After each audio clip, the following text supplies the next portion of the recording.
Deyir ki, insan heç vaxt öz şəxsi duyğularını gizlədə bilmir.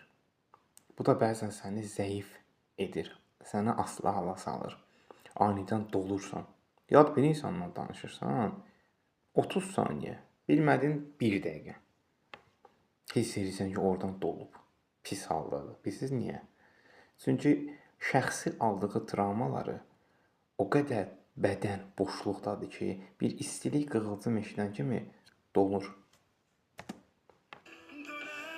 Və nəticədə fikirlər o qədər yad insanla açıq belə göz qarşısında olur ki, bu insan sanki illərdir tanıyır.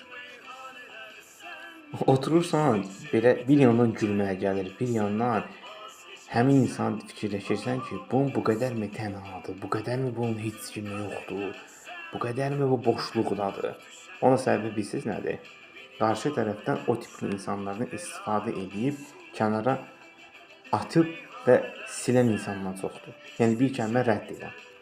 Və nəticə etibarilə də həmin tipli insanlar bir zamanlar zəifdən güclənəndən sonra o qədər qəddarlaşırlar ki, necə?